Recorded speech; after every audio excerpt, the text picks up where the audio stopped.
As rural Americans, we have a unique understanding of and connection to the land. Whether we ranch, farm, log, or simply recreate, what we do today determines our tomorrow. As stewards of the land, it's our duty to ensure that our children and grandchildren can enjoy the outdoors in a similar manner that was afforded us. Join the Rocky Mountain Elk Foundation and ensure the future of elk, other wildlife, their habitat, and our hunting heritage. Visit rmef.org today.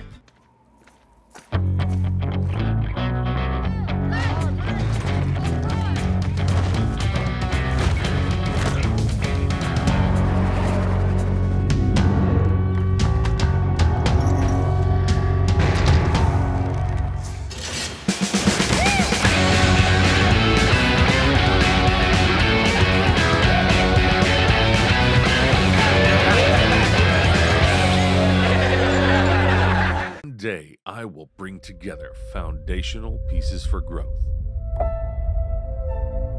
One day, I will be forged, pushed to my limits by the elements. One day, I will be fashioned, perfected through sheer determination. One day, you and I will meet, and together, our story will be told. Thanks to all our good supporters here at Everything According to Flint, Rocky Mountain Elk Foundation, Pendleton Whiskey, of course, and Montana Silversmiths.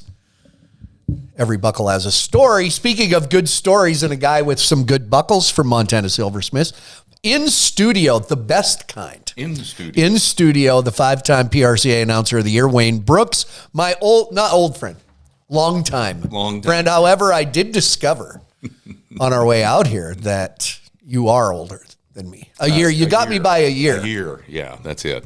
I'm 39 this year. So oh, yeah. And I'm just 38. Yeah. So we're, and the good news is neither of us are as old as my brother Will. There you go. Who has also sat in that chair. There you go.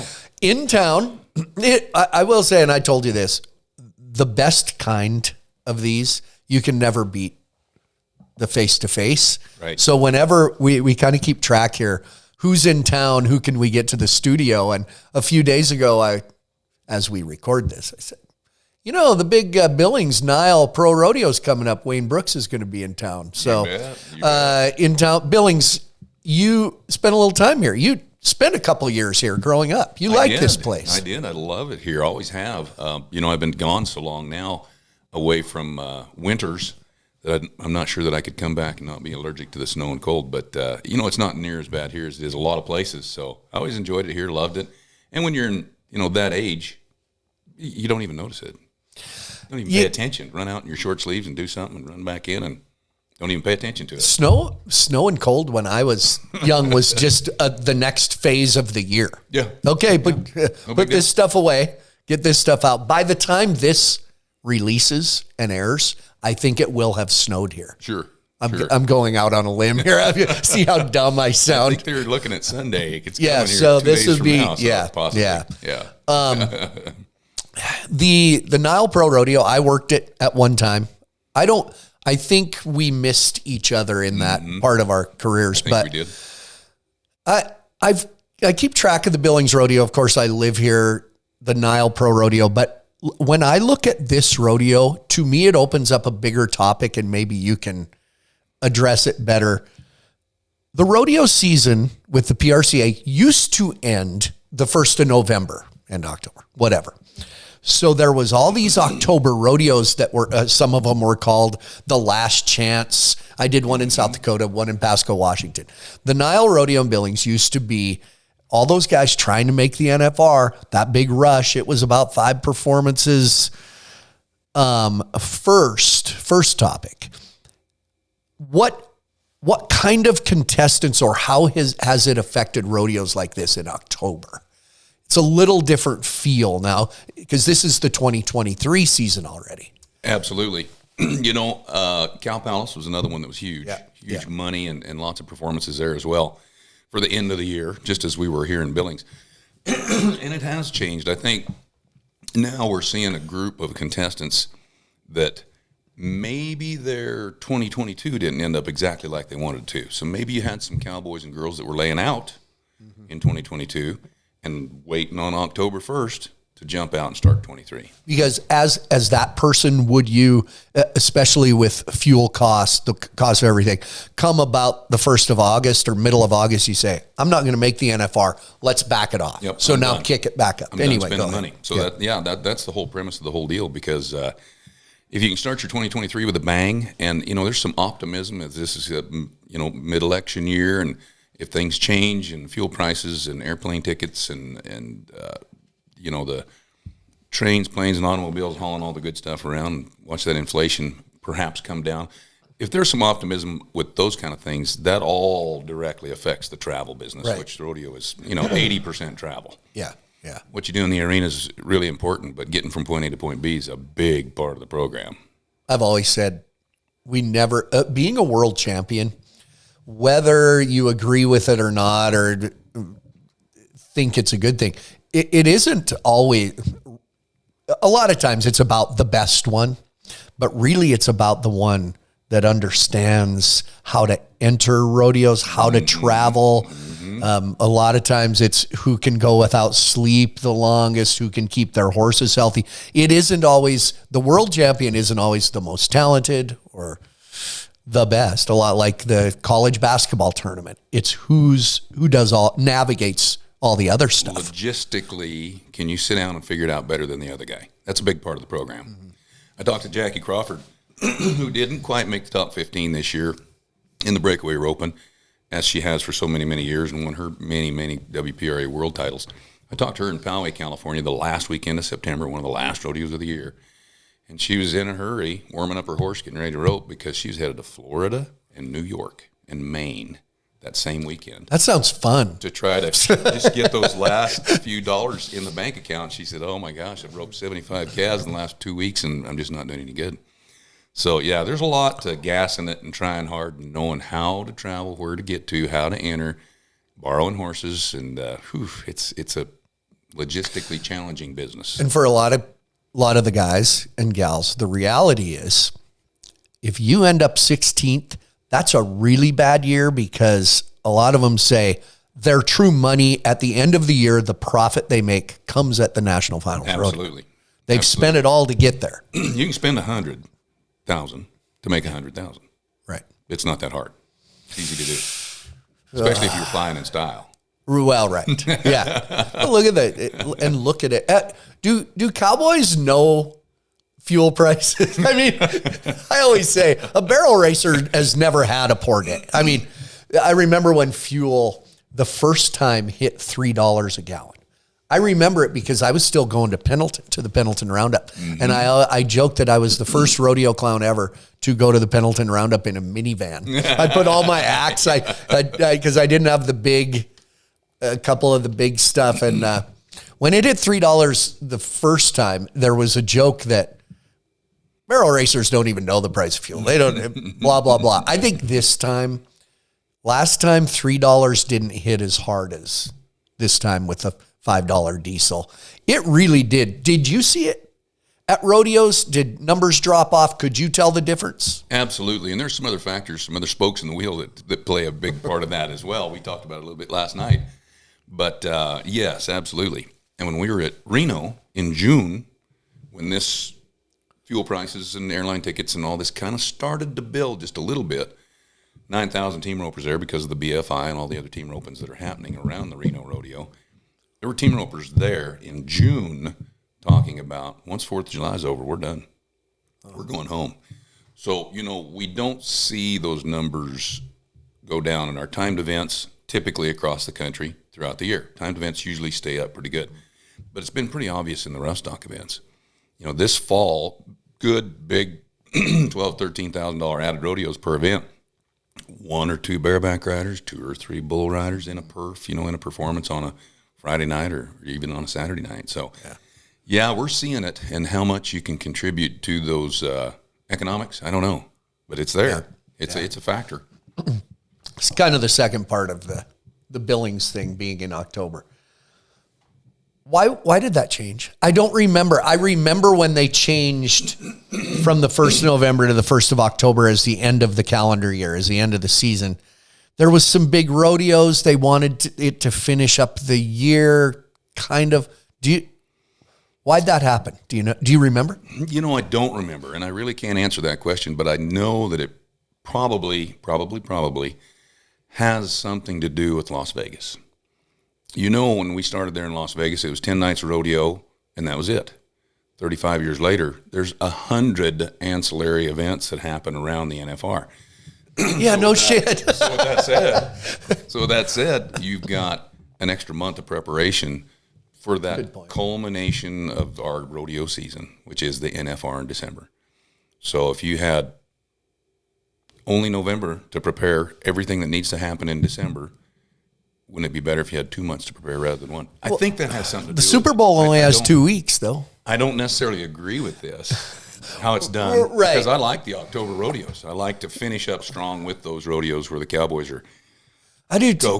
I do too. I like that better, but I really can't answer the question. And there's not another sport. And I've learned through the years, I'm an other sports guy. You know that. Oh, yeah. Will's the same way, my brother.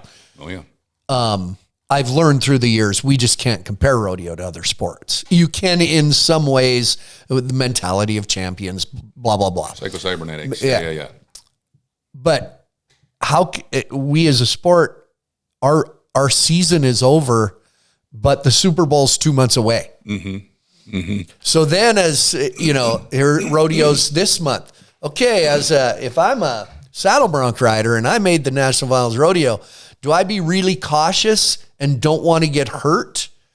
Or do I have to go to a place like Billings and ride to stay sharp and get ready for the next year? I see the season leader in the bronc riding, Sage Newman from Montana, riding in Billings. Mm-hmm.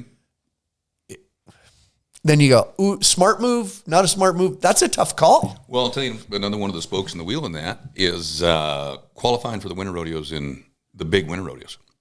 You've got to qualify and be in the top X of world standings from this year or last year or, whatever, however they put it together to qualify to go to San Antonio and Houston, some of those. So that's probably on everybody's mind as well. The guy that finished 20th in the world, he's here. Trying to get those numbers up to where he can qualify and get down to Texas and maybe Denver and Rapid City, the big building winter rodeos. He got to be ready for those. But it's funny that I hear people all the time that rodeo guys, cowboys are like other athletes. It's like any other sport. But in essence, the season is all year. Oh, yeah. Airplanes. What do you do? I don't know. The dreaded question. I work for the professional bull riders, and we talk, and if it's a lay person, inevitably, what's your guys' season? So for all those years, I said, well, we go first of the year to the middle of May, and then we take a little break, but there's smaller minor league type events, and then we start up again, and our World Finals is in November. So all year. Right.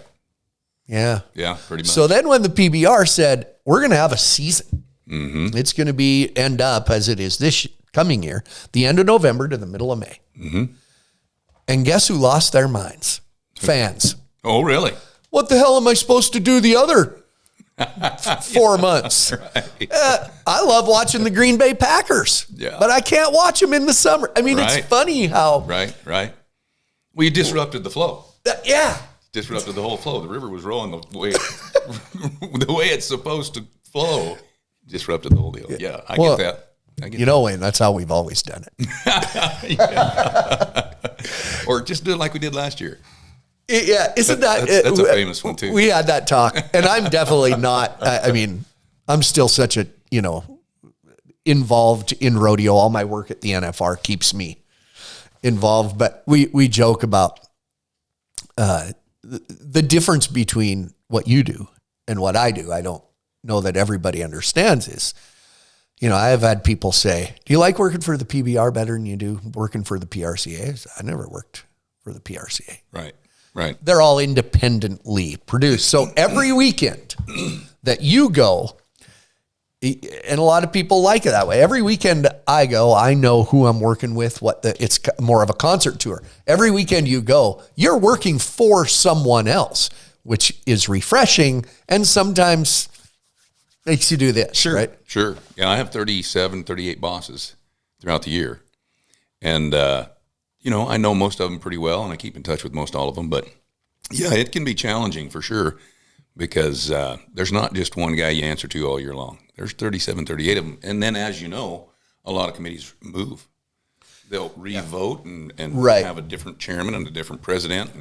And 99% of the time, that's a good thing because making changes is good. Fresh thinking, fresh ways, new sponsors, new events, new stuff, new. Right. Keeps us growing. And our event, just like any other event, if you don't change with the times, you'll get left behind. And so, and it's, as you know, a lot harder for some committees to do that.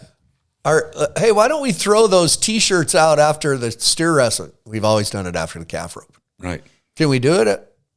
No. How come? Because that's how we've always done it. That's the way it's done. That's the way we do it. At what point,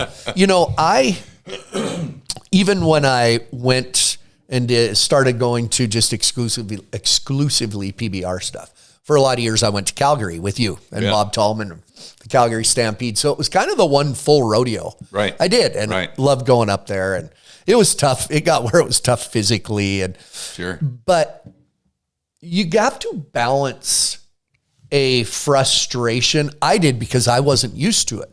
Where you look around a table and you're going, I was not afraid to speak up and say, why are you doing it that way? It's a tough balance to go, I do this every week and turn it over to them who do it once a year. Sure. You do have to balance that you can step up as someone who's seen it a lot and the respect to what they want. Does that make sense? Absolutely. And thank goodness that you and I have had lots and lots of contact with committees that say, here's a brand new layout. Here's a brand new way we're going to do things. We're going to change this and this and this and this. And what do you think? Yeah. That's so nice to have because now, as we did when we first started back in the 90s, now we have enough tenure and enough experience that most of the time committees will say, we want to do this, this, this, and this, but we also want your input. What do you think? Is that going to work or is that not going to work? What do you think? Yeah. That's really, really nice. I think you see it more. Yeah. I think committees do that more. What do you think? I think so. Yeah. I think so because our entertainment has changed. Rodeo 50 years ago was a lot different than rodeo today. Yeah. A lot different. And so, numbers and money and travel and entries and production and technology and music and sound and scoreboards and all those things now have changed. And thank goodness, or else we probably wouldn't be alive today if we did it like we used to do in 50 or 60 years ago. And same, just a rodeo and everybody shows up and we have the events and we have some folks in the grandstands. Now it's more of a production. It's more of a show and we have to go there. We have to. Yeah, because there's a lot to do. Yeah. You can be entertained in your house like this sure. or on your smart TV. Sure. So it's a tough balance, though. It's that balance of holding on to the tradition that people still want to see. I've said, going PBR stuff, going to New York City, it's a whole different show.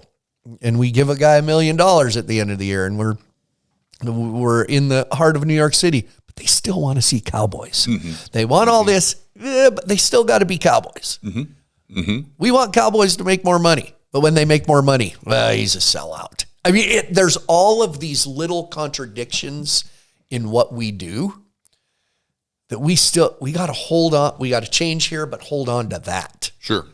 And that's hard. Along that same lines, and I'll let you know, I kind of stole a little bit of this from your brother, Will, in the sense that he has said this, and you're going to know exactly what I'm talking about as soon as it comes out. This guy has done this. He's done this. He's an NFR. He's won this. He's been there. Basically, what I'm trying to tell you is this guy's pretty good. Yeah. That's a great story because here in the last few weeks, I've been to a couple different locations before I came here to Billings. But it's true that as a fan, if you don't know who our players are, it's okay because we do have the players here that will deliver. You may not know who Dan Mortensen is, but Dan Mortensen's the guy that can always deliver the high scores and the fast times as a Trevor Brazil in the timed events, or on and on and on. If we have the guys that can deliver, doesn't matter what his name is. Right. You as a fan are going to see a 85-point ride in the bronc riding and a 7.9 in the tie-down roping. Right. Those guys deliver. That, and my reference with that is the Calgary Stampede. The greatest cowboys forever have gone there. Invitational. You bet. So you look up at those stands and there's 20,000 people and 18,000 of them know very little about rodeo.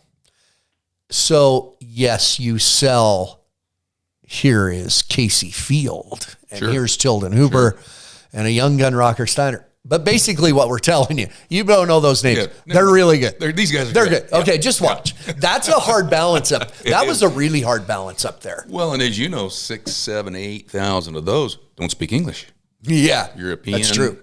Asian folks from all over the world no habla English at all. Yeah. You know, they're just there to, looks good, looks exciting, you know, and that's a good thing. We did in here one of my shows, a podcast not long ago. I just took questions from people. And it was something about, do you think about going back to rodeos? All the time, of course. It's a big part of my life. And so I said my ultimate thing would be to pick 10 rodeos.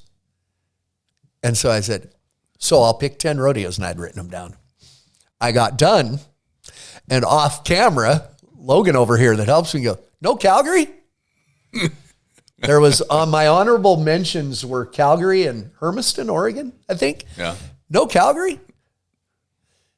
And I think it was because it's hard.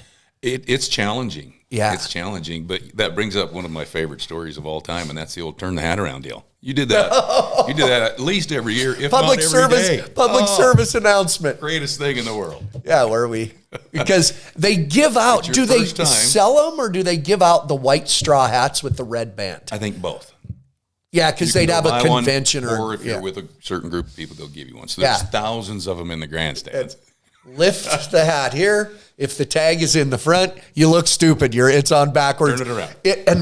Do you remember we'd have the camera, the cameramen out on the stage and go, hey. Oh, yeah.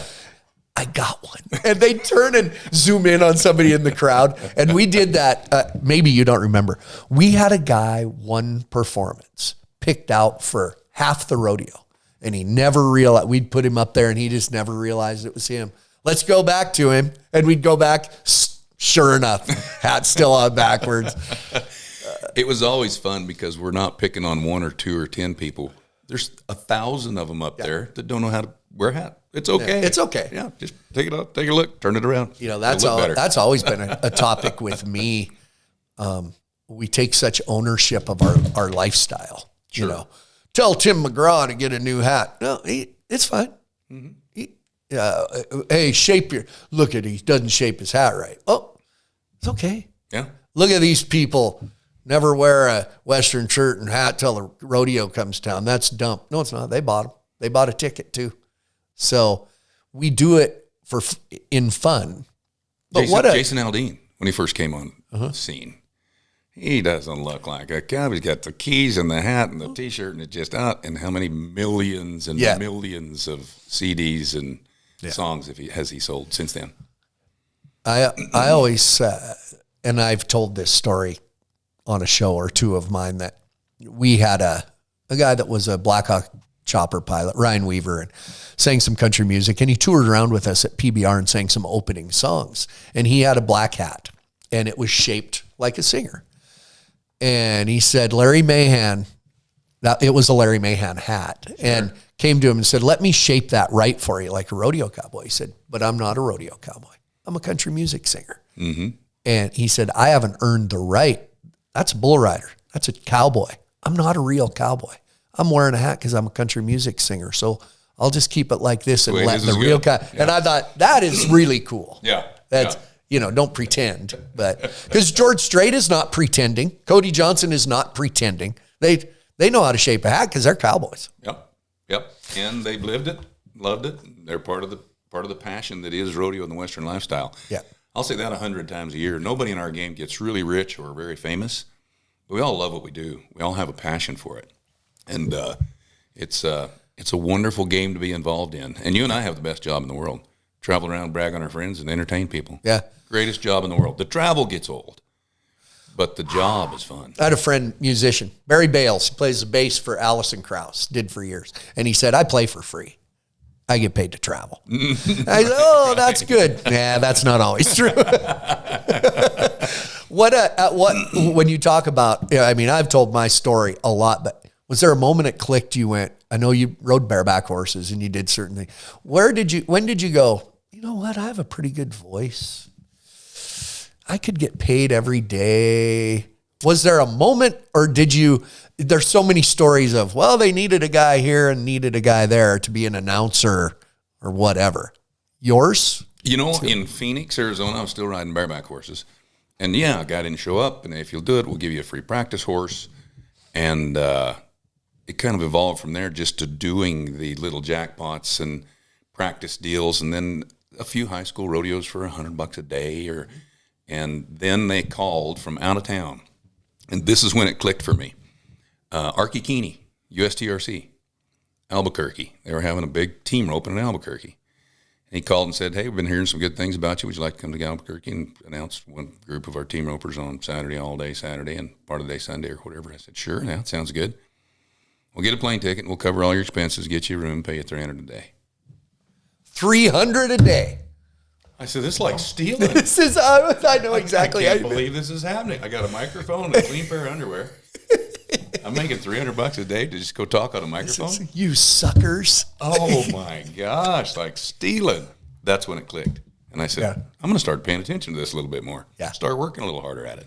Yeah, but your story's a little like mine in that when you first started, you didn't have these big expectations. So, and I see a lot of guys, whether it's an announcer, clowns, it's real prominent, where they set out to be there. Mm-hmm. And so they are here and want to skip all this to get there. Sure. In that, not really thinking about it that much, really you're perfecting your craft. Will Absolutely. has talked about that a little bit too. You know, it's a patience without really knowing you're being patient. All that little stuff you do. One of my favorite writers, Malcolm Gladwell, who has written lots and lots of books, great books. He's just a thinker. And he had a chapter in one of his books, maybe the one about the big dog. I don't remember the title of the book. But anyway, one of the chapters was the 10,000-hour rule. And he went back and proved how all of these overnight successes were not overnight successes. They had 10,000 hours under their belt. The Beatles were playing underground in clubs for years before they hit it big. And there was 10 other examples of actors and singers and entertainers and race car drivers and that they weren't overnight successes. They grew in the business, learned the business, perfected their craft, and here they are. I know sometimes I'll tell people that something about work will come up and I'll say, yeah, I worked at Carl Tyler Chevrolet, the dealership there in Missoula, when I first got married and I was selling it. What? And I'll say, wait, what? You sold cars? Huh? Why? Because I was broke. Had to have a job. I had 12 rodeos all year. Yeah. I was trying to make, really? You know, it's, Oh, yeah. they think it's, it all just When happens. you and I went to Fargo, North Dakota That was in my next 1994, story. West Fargo. I had to take vacation away from my job so I could go work 2 rodeos for Bob Barnes and have that little summertime that we had, and that was in October. So yeah, I get a call. Fall of '94. It would have been, wouldn't it? I think it was. That was my first year. I was in the PRCA. Me too. Same That's year. we have. I told somebody yesterday, Wayne and I, we have a lot of moments in our careers and connections that are meaningful. And I look at some of them and go, freaking Brooks was there. Yeah. West Fargo, North Dakota. Oh, man. In October. Oh, yeah. It was gray. It was cold and gray. Blowing. Remember that? Oh, yeah. And it was in a metal barn Big on the old barn. fairgrounds. Yeah. And if you remember, it was one of those like charity rodeos where the fire department sells tickets. And then you have these tickets and you go, should we go to this? Yeah, And a lot of them didn't didn't. support the Children's Burn Center or the fire department or the Children's Hospital or whatever. So, yeah, they pre-sold the tickets. And then when it comes rodeo time, you may or may not want to go to that event that you were helping support the firemen by buying the tickets. So nobody was there. Nobody in the grandstand. I was there. It's cold. It was cold Oh, my in there. gosh. It was, And I remember, we didn't know each other. How you doing? Yeah. Wayne Brooks is, and I remember having the discussion. We're just starting here. And I did a lot of those where I'm thinking, what the hell am I doing? This rodeo biz, oh yeah, pro rodeo wasn't fun because the smaller ones, it's easy to get sentimental about. Remember when we went to West Fargo? It sucked, man. Yeah, I remember leaving on that Sunday afternoon after. I'm not very good at what I'm doing here. I know. And somebody said, well, how was that? How was he announcing? Good, I guess. We didn't really think about it. We didn't know what we were doing. We just stepped up there and did it to start things off with. And, we could make a reference to lots of different rodeo announcers and clowns because that's our business. That's what we do. And we know them all.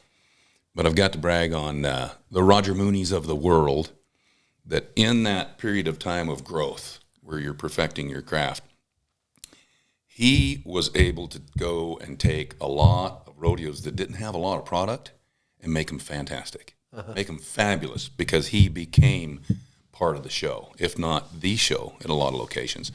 So for a clown or an announcer to step in and take a tough spot and really make it good, really make it entertaining, and when people walk out for them to say, that was a great show. I don't know why, but it was great.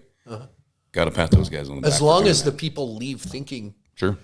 Smoke and mirror. Whoa. Yeah. Which I'm not sure we did that good at Fargo that year. But I get it. I get it. Nowadays, if I walk out and there's 13,000 people in Kansas City in their beautiful indoor, the Coliseum we go to, and people are like, holy crap, great job today. That's easy. You bet. If I go to West Fargo and I make 200 people laugh and we entertain ourselves, that is work. That's tough. And I think through those years of going to Absaroka and Gardner, Montana, and West Fargo, North Dakota, and I mean, that's why, you go to Reno on a Friday night with 10,000 people. That's easy, man. I mean, it's really hard. But compared to what you go through to get there, absolutely, it's easy. Perfecting your craft. It's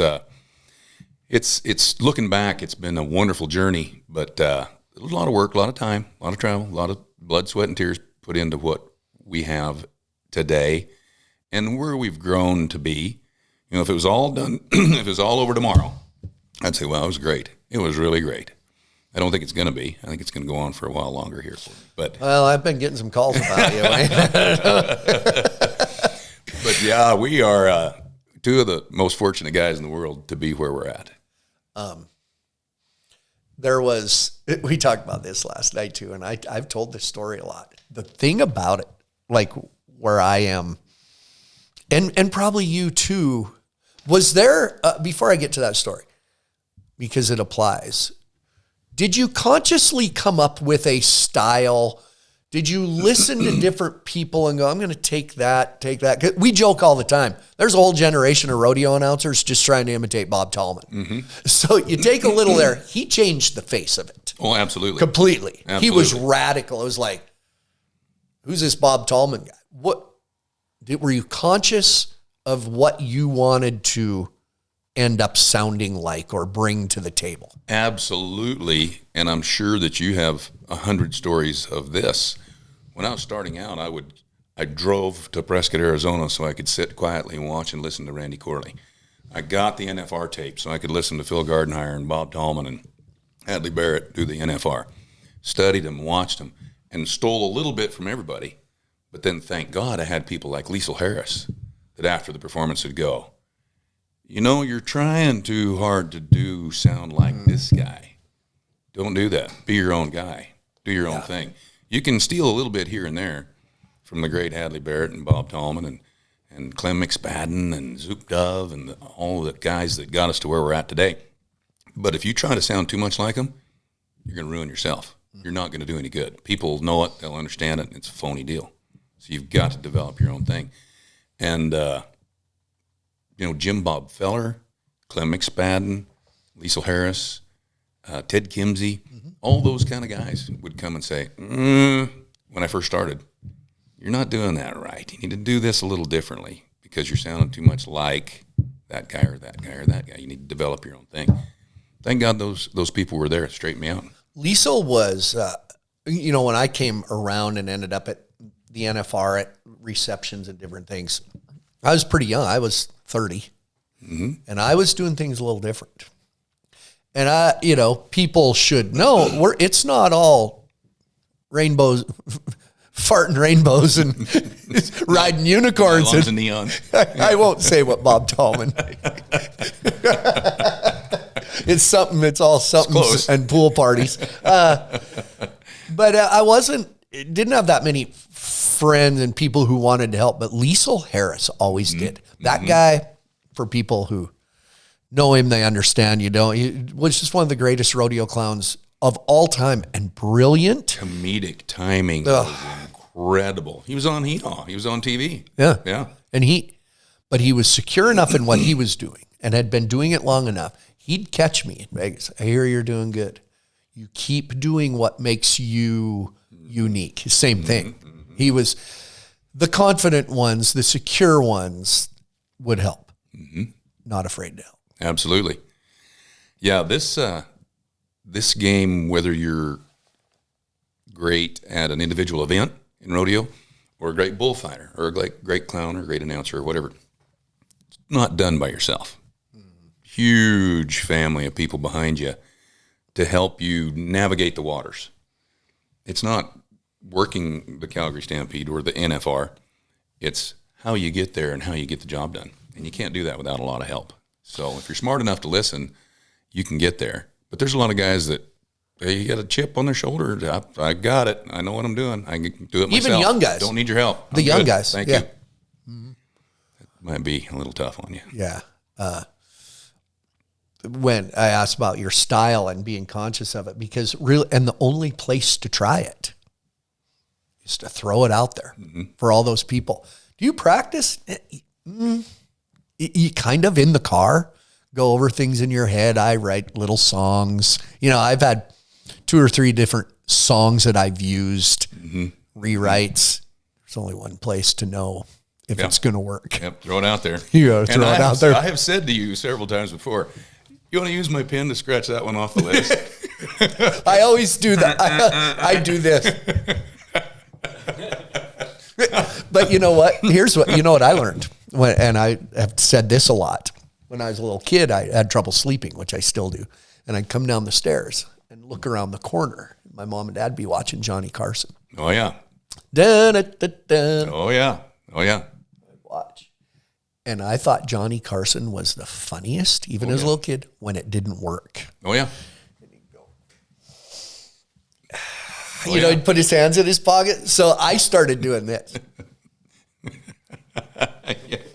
Scratching it off the... We have laughed over that. And me too. Same thing on my end of it. I'll say something that I think's cool, funny, awesome. This is going to be... So, I had experienced success in my career, been to the NFR, and that's really when it gets fun. I didn't know when I was starting. I was so intimidated at the thought of ever leaving Montana, going to big rodeos and how I'd get treated. I learned fast that the bigger and better the rodeo, the better you get treated. That's why it's so fun to get the big rodeos. Sure, absolutely. Absolutely. Like spring in California. You bet. Red Bluff, Clovis. Oh my God. Redding. Yep. We're in Redding. Yep. I said, Wayne, I got to talk to you. I've built this thing and I have an idea for this new clown act. And anytime you hear new clown act in the rodeo business, new. I have this car. Okay, that's not new. But it was new. And you and I bounced. It was my Lord of the Clowns Dance of the Decades. Dance of the Decades. Yeah. And by the time we got to day number 3 there, it was really good. Because the first couple of days we tweaked it and changed it. You did a few things different, and I did a few things different to help you. And it turned into be one of the greatest acts you've ever had in 30 years. Yeah, where I'd do the 60s and I'd go and I had a box of clothes so it looked like I was changing. I built hinged, still have all of that, by the way. The piano. By the way, Flint Rouse, he never did clown acts. I still have them. So I proved the piano. But the Lord of the Clowns, we walk out, and those California rodeos, Northern California, they are wild and they're packed. And I took that out there, and I was so nervous. And it had music cues, and and you're out there on your horse, and I know you could see me just. Oh, yeah. Just still sweat dripping down. Yeah. And they stood up and cheered, because my philosophy always was, and I tell young guys this, what are you good at? What can you do? And we've seen, Keith Isley did it and John Harrison did it, where they were trick riders. Mm-hmm. You bet. So they made an act. Troy Lurwell was a motocross rider, made an act out of it. Mm-hmm. What can you do? Well, I could dance, and I loved music. So end it with the old Cotton Eye Joe Irish dancing. Yep. It sold like hotcakes, and it still does. I mean, I'm sure you still. I bet you've done it, or a portion of it, in the last 2 months. I'm sure you have. Parts of it. Yeah. I mean, take parts of it. Take a little. I'll brag on you just for a little bit here, because I've had so many young guys in the clown business that are coming up and still coming up right now that ask for advice. You know, what is it about Liesl Harris or you or whomever that makes them stand out? What's special? What's the key? What's the deal? And I've told them all so many, many times that you were original in talking about and reacting to what's happening right there, right now, today in the arena. The paper floating through the air at Red Bluff. The lady that had too much beer that falls over the rail at Clovis. The bald-headed guy that got his shirt off, swinging it around in the grandstand.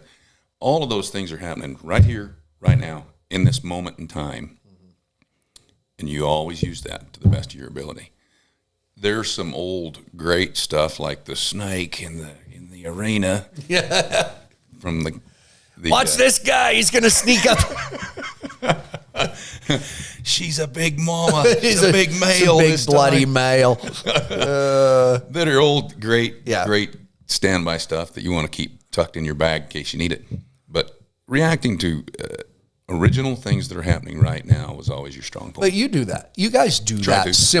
You have to stick to. Sure. Your biggest, I think, an announcer, I think probably the most important thing is, my dad used to say this, the old rodeo announcer. Who's next?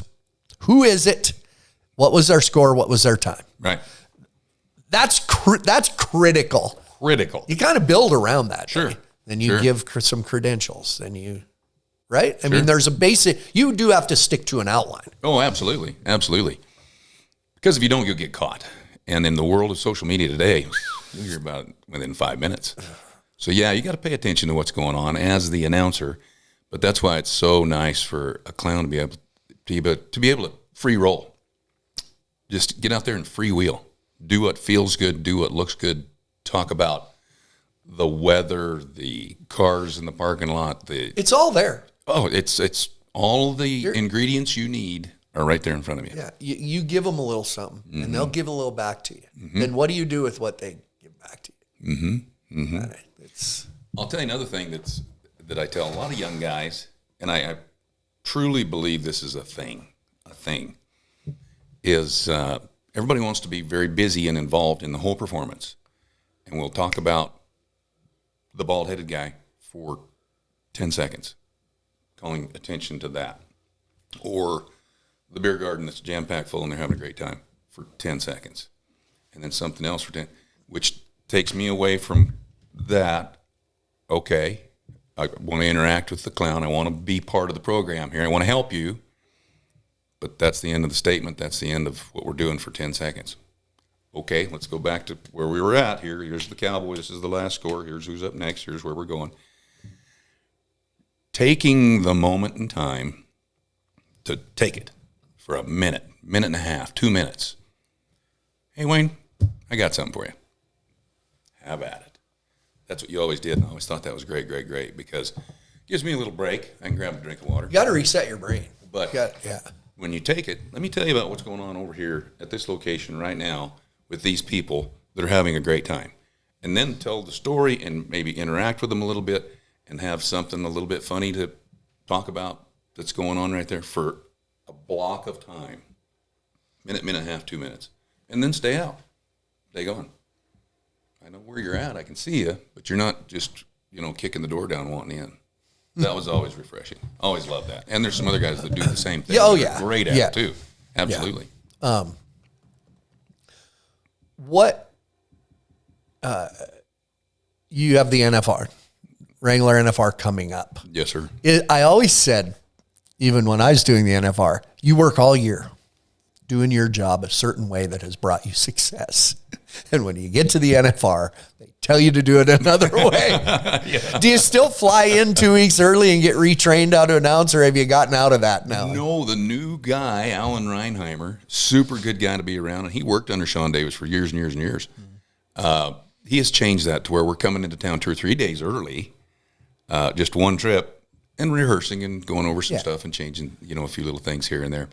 But that 2 weeks ahead of time trip is gone. Thank goodness. Well, and there are some things at the NFR in what you guys are instructed to do that I can pick up that people may not. Like, do you still? I tell me if I'm wrong. Don't say anything during the ride. We still hang on to that. It's worked. I agree with you. It has worked. I agree very well. that is. Really, when you really break down what the job is about, there's really nothing needs to be said, especially at the NFR, because everything sells itself. It's all the best of the best. Yeah. It's supposed to be. Cream of the crop. Cream of the crop.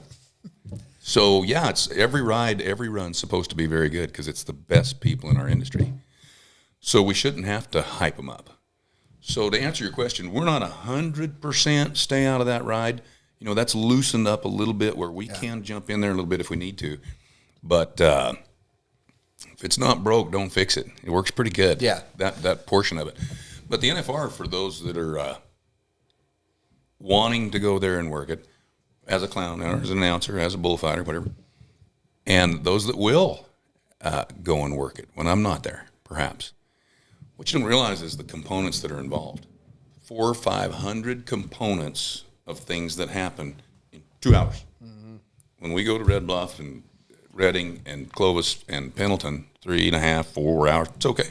No big deal. 3 hours, 3.5, 4. It's okay. That's how those rodeos are. And people don't mind it. NFR, a little different mindset, in and out in 2 hours. So you got to hit your marks, and don't mess up because it messes up the other guy.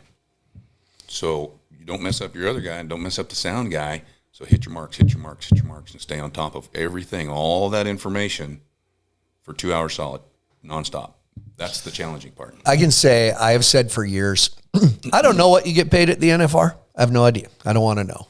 Maybe I'll ask you later. I have said it is the most overworked, underpaid job in rodeo because of what you have to pull off. At the end of 2 hours, you do this. Oh my gosh, yes. Every day. Every day. And then you have a meeting to know when you have a meeting to find out when the next meeting is. And rehearsal. Back in the day we had lots of Vegas stuff, dancing girls and things like that. Remember those rehearsals that last till midnight? I was at a couple of those. Lots of days. So, wonderful event. Love going. Thrilled to be picked to be there. Great rodeo, but it's a workhorse. Yeah. It's challenging. Yeah, I know. I see people now that the clown barrel man, they'll say, oh man, that guy sucks. He didn't do anything. He's not allowed to do anything. You're not supposed to. It is the job of the barrel man at the NFR is a voted position. It's an honor to make some money in December, to have that buckle that said you were the Wrangler National Finals Rodeo barrel man is what it's about. Because really, you're not carrying a show.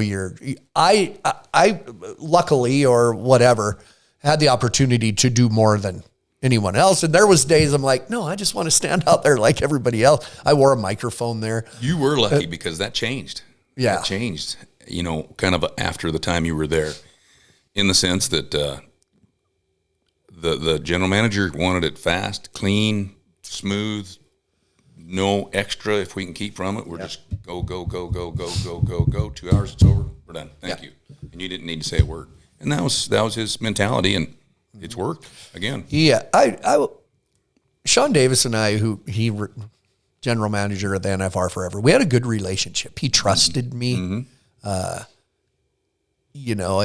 so I was lucky in that sense but it's funny how lucky you are when you work hard. We have a philosophy to be a success in this business. There's really 2 major keys: work your ass off and don't be a douche. That's our, but don't you think, you've won the Announcer of the Year award 5 times. And I've driven this home to my girls. You have to your kids.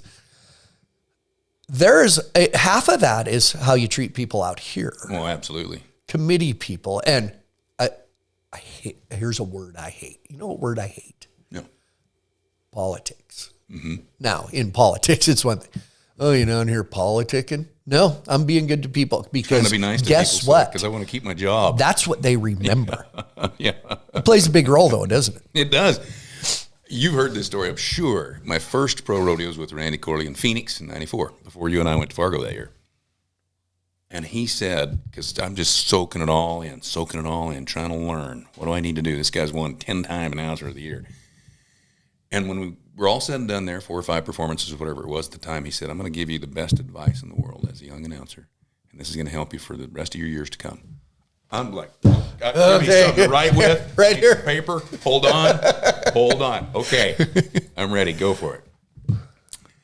He goes, do the very, very best job you can do and be nice to people, and you'll move ahead. So how the hell's Corley successful then? No, I'm joking. I thought that's the crappiest advice I've ever gotten in the world. No, pretty good advice.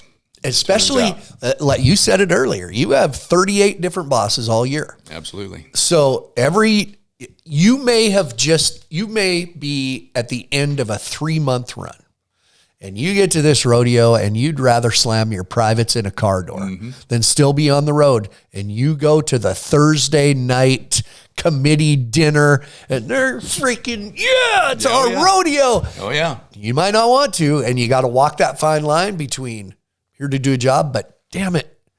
And hopefully they'll have name tag. Hey, Jim, good to see you. Yeah. But you do get in that moment. And I'm excited to be here too. Yeah, but you get energized because of their energy. It's a line to walk for sure. It's those volunteers who are absolutely 110% the most important people in the world, because this business wouldn't exist without them. If you had to pay everybody that parked the cars and sold the pop, you'd have no money left. It wouldn't be profitable. So without the volunteers, we wouldn't be successful, and they are the very most important people in the world. So when you do show up and you are tired and you've been on the road for 3 months, you still want those people to understand how much you appreciate what they do. Yeah. We know you've been to the meetings. We know you've repainted the arena. We know you've built some new grandstands. We know you've got a new parking lot for people to park in.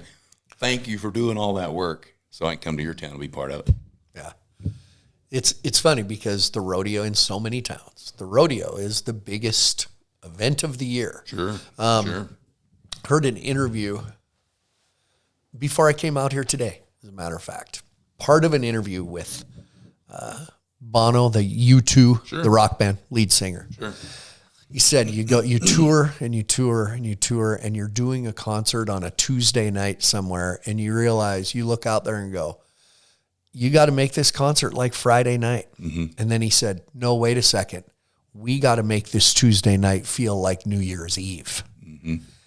I just heard that, and I thought, that's it. Mm-hmm. Whatever night it is, whatever town you're in, that's their party. Absolutely. And that's their event. Absolutely. And you got to, should put it this way. it's an honor that they trust us to bring that every week. Absolutely. So Absolutely. Lots and lots of blood, sweat, and tears and hard work going to these events, and thank God that they are.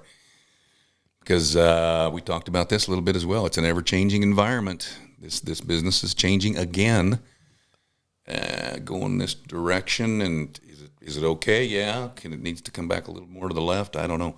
So it's an ever-changing environment that we have to keep watching and keep changing with it and help it move the right direction to make it be all that it can be entertaining and fun. And whether it's summertime outdoors or inside in a building in the wintertime, doesn't matter. do you like one better than the other? The winter indoor rodeos or outside? Or is No, not really. Yeah, Because the summertime, you can brag on those all day long. Summertime, sunshine and cold beer and big arenas and huge grandstands and the best cowboys and the best 7 or 8, the best stock contractors are all there, and it's under the sunshine and it's outdoors and it's a perfect day. It's 75 degrees. you hope? Hopefully. You can brag on those all day long because those are wonderful, wonderful, wonderful. But as you know, because you've been in more pristine buildings than I have, it's kind of nice to go in and You have lighting and marble in the bathroom, and nice carpet on the floor, and fresh water bottle there on the announcer stand ready for where they just cleaned it up and it's all nice and tight. Those pristine buildings are nice to be part of too. to determine which one you like better, it's like seasons though. You go all winter and you're inside. And, I was doing rodeos and PBRs in the winter. So I was inside. You get to April, you go to Logandale, Nevada, and Red Bluff, California. Yay, outside. And then it would rain on a Thursday. But yeah, everywhere has its own. Sure. And by the time summer's over and you run into some of those rainstorm, muddy messes, like we had Sisters, Oregon this year. Oh my gosh. It was that deep the whole time. I've never seen it rain like that in 20 years. And so it was a fight. Fans still showed up. They're like football fans, put on their coats and slickers and come on out. They were still there. God bless the fans that come to that event. But after 2 or 3 of those in the summertime, by the time fall rolls around, it's time to go to the building again. Yeah, I'm ready to go to the building. I marked in my head one time, does Sisters still have 2 performances on Saturday? Yes. So it was the Saturday afternoon performance. And I remember I'm making a mark in my brain right now that this is true. So it's always around the 10th of June, right in there. Right. I remember Tuesday or the Saturday afternoon performance, I looked and it was snowing. And I said, I'll never forget Sisters Rodeo, Saturday afternoon, it snowed. Then we had a Saturday night performance and it was Brutally cold. And yeah, they're like Green Bay Packer fans. Those people just put on another layer and keep showing up. And there was that Saturday night, there was Cheer some 'em on. empty seats. And I'll never forget 2 ladies standing up there in long fur coats. And they did this and they had bikinis on underneath. Is that right? For you? Yeah. I never got told that story before. Thank you very much. There you go. So, Anyway. well, I'm glad I caught you in town. Glad to be here. Thanks for having us. Thank you and Logan and the crew for having this avenue, having this vehicle Yeah. for rodeo. Because again, changing times, and hopefully you'll have 2.5 million people listening to your podcast before it's all said and done. Because getting that word out that our industry is awesome, it's wonderful, we love it, passion. Get the message We out hope. there. Yeah. Hopefully, Thanks, buddy. Appreciate You bet. it.